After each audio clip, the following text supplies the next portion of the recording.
Hello one, hello all.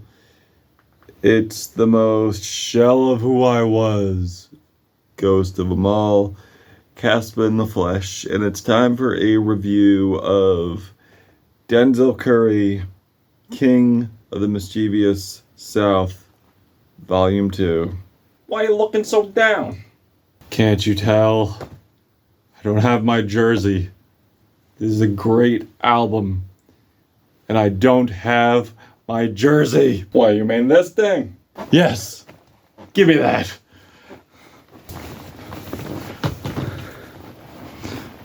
All right. I feel alive again. I can review again. Now, don't you have something to say? You're damn right I do. This is the sequel from ambitious Florida rapper Denzel Curry, hitting us with a sequel to his 2012 release of King of the Mischievous South Volume 1. And there's certainly a lot of bangers on here. And I would say even more structured than the first one. And I could honestly say I've been a huge fan of Denzel's work for a very, very long time now. Even before I even started this channel. From Imperial, that had a lot of savage flows, introspection, and infectious hooks. There's also his innovative, versatile Taboo, which was a 3-part act project, each act containing a few tracks, creating a dichotomy between the personalities of the album. And there's also Zoo, which I found to be very hard-hitting and a highlight in Denzel's discography. And the fantastic collab with producer Kenny Beats on Unlocked, and also his 2022 release, Melt My Eyes, See Your Future, which I unfortunately didn't review because I'm a dum-dum. And yes, that was the year I started doing reviews more consistently, because it's definitely his most mature project, most introspective project,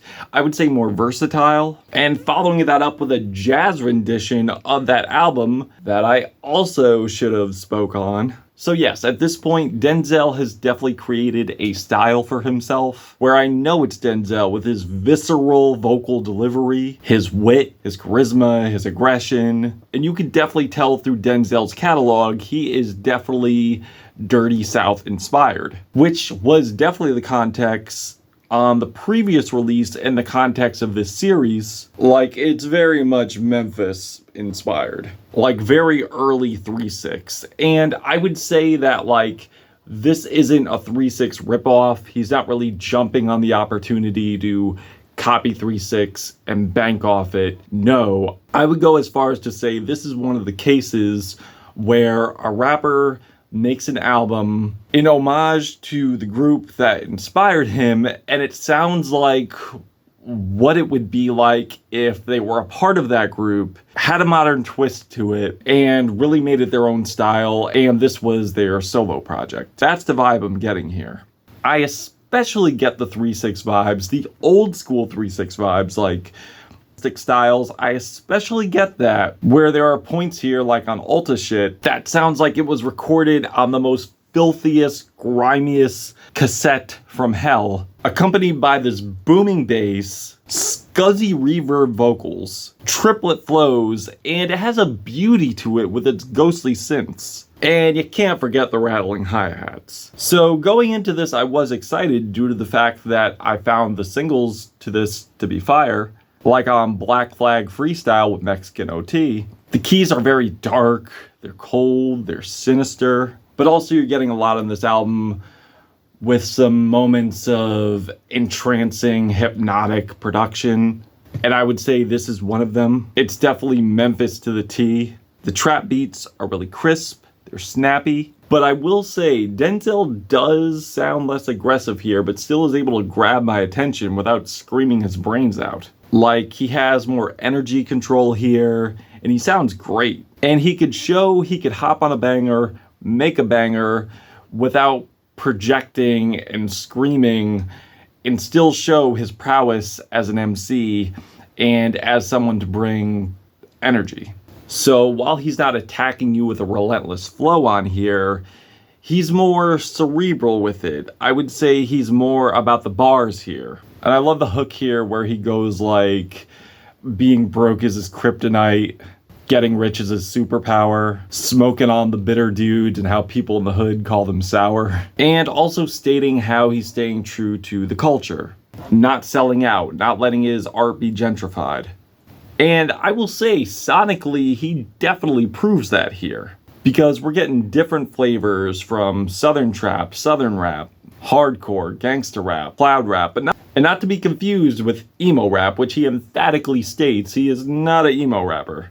And obviously Memphis rap. I should also mention that this album is also accompanied by a lot of features here, a lot of guests, a lot of appearances. Whether it's accompanied by the innovators of the style, such as 3-6's own Juicy J, or legendary affiliates like Project Pat, Kingpin Skinny Pimp, as he's doing these spoken word intro pieces, which is definitely a throwback to the old school 3-6 Mafia mixtapes and albums. And we also have appearances from current Southern rappers, or Southern hip hop for that matter. And also I gotta mention legendary 2 Chainz, who has been in this game for a very long time, since the 90s, under the Disturbing the Peace label with Ludacris. And we also have appearances from current Southern rappers, like I said before, Mexican OT, Ski Mask the Slump God, Maxo Cream, Kenny Mason, Tia Coron, and even rappers who are not from the South but do share a heavy influence from that and are respectively paying homage to that style, such as A$AP Rocky, A$AP Ferg, or even a Philly rapper like Armani White, or West Coast singer-songwriter Ty Dolla $ign. So yes, it's a very feature-heavy album. There are a lot of features here, a lot of strong features here. The only feature I really could have done without, that was the weak link in the chain for me, was the Maxo Cream verse. I just don't think it popped out in comparison to others here. I'm sorry. And if I could go back to the bangers that had me excited for this album, I'm definitely gonna say Hot One, with an insanely infectious hook, as Denzel lays down this disclaimer that fucking with him will lead to a bullet to the person's temple, how the only thing that's changed is his residential address, and lyrically states he's making moves, he's prospering, and letting it be known he has a lot to lose here. So he's immensely cautious of those around him, letting it be known he's immensely cautious of those who prey on him. There's also a great verse from A$AP Ferg here in a hilarious bar about how he has a new house and is that your girl? She needs a new mouth. Or about whenever he changes his outfit, he has to move his bowels. Classic Ferg. Classic Ferg. And also, I love the vocal performance of Tia Coron. That shows a very unique, expressive vocal style. It's eccentric, it's boastful, it's kind of cartoony, it's playful, and with sex appeal too. It sounds to me like more of an attitude-driven, modern-day Betty Boop. It's just giving so much personality, great bars, and I love the dark, hypnotic feel to the production. Especially with the 3-6 chants, "Yeah, ho!"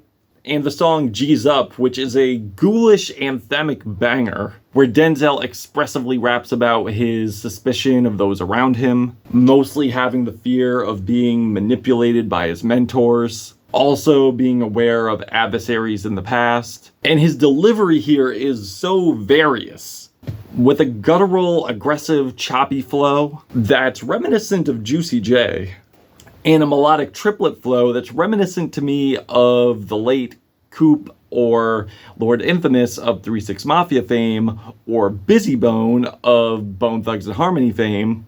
I feel like this is kind of a time capsule to where Denzel is the long-lost member of 3-6 Mafia, and this is his solo project, and he's just killing it.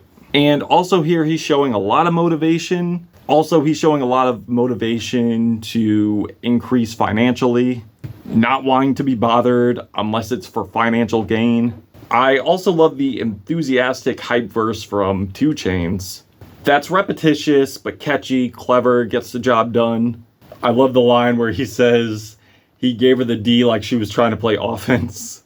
And again, Curry focuses thematically on financial gain, care for his family, being cautious, which he even states further on the track Sked. And sure, it's not versatile in concept, topic, or lyrically, but there is sonic versatility here, and definitely a difference in sound. And I do have to point out the hilarious jab at Bill Cosby here, asking, did he do something to the track because people are sleeping on it? And the beat is absolutely banger, booming, gargantuan synth bass. It's so vibrational, so distorted. It sounds like it's swelling at points.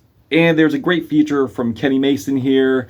I feel like his pitched nasally delivery really contrasts Denzel's guttural bravado.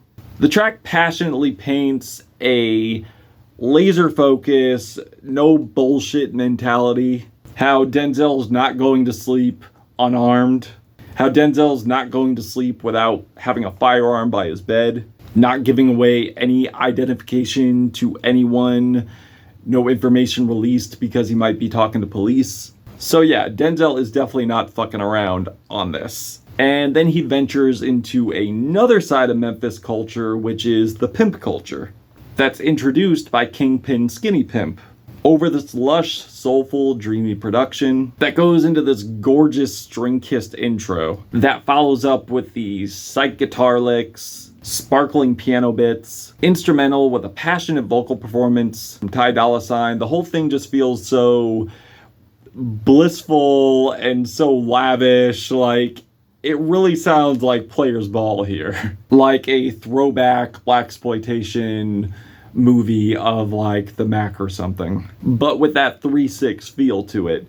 And speaking of 3/6, Juicy J is actually on this track, and I feel due to the rich, lavish nature and feel of this track, I feel it's much needed to juxtapose the griminess that this album has and give it the versatility that it needed, and I'm very thankful for that. And topically, there's a change too, as this is about flexing, pimp insight from Juicy J, and also pimp insight from Denzel as well on how he stays top-notch of his game, he keeps the top-notch women around him, and creating a strong dichotomy amongst his competition. There's also a cheeky bar here where he talks about his money talking, like, hey Alexa, tell me what's a reason for a pimp to be mad for. Last leg of this album I found to be mostly enjoyable, but I think conceptually the hoe narrative gets kind of stale, especially if you had an absolute banger like the previous track. Like, to me, it comes off as a lesser version of Cole Pimp. And while I do enjoy the production, it doesn't really come off to me as Pimp. It comes off to me more as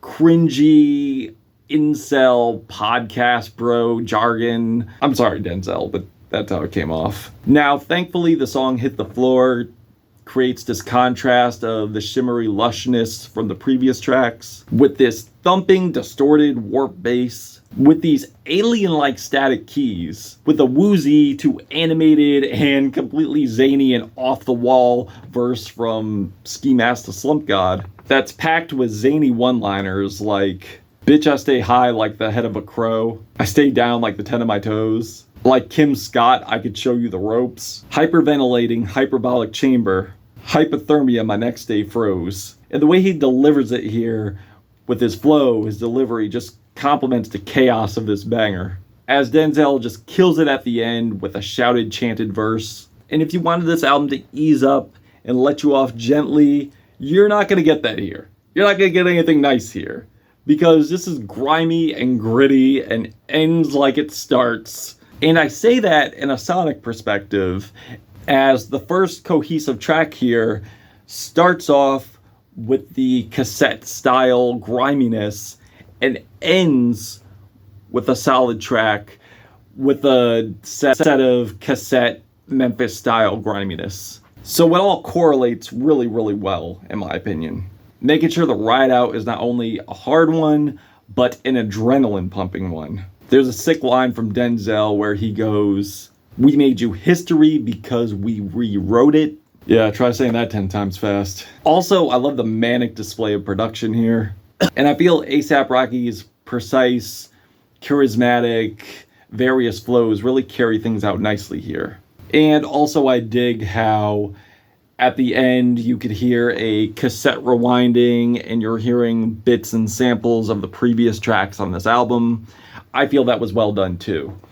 So I would say sonically, this is definitely a creative album, definitely a step up, and I would assume so with how Denzel has been killing it since his Imperial LP, that he is just going to offer just an album with bangers, a concept, and I feel this is a well thought out concept too. I feel like the theme here is very apparent sonically, aesthetically. I do think there could have been more variation with topics here. But I can't deny Denzel's various deliveries here. A great feature list. Grimy, gritty Memphis classic production that I couldn't get enough of. Sure, there were some features that were weak here. Sure, there were some bars that warranted an eye roll here. But aside from that, very solid project. Very much a great mesh of styles here that influenced him, and he just did it so well here, so very well. I'm feeling a 4 out of 5 black hearts on this album. If you've given this a listen, what did you think of it? Did you love it? Did you hate it? Why? This is my channel. This is my opinion. I'm your plug. Please sub. And that's it. Caspa, Gothic Ghost, Denzel Curry. Till we meet again.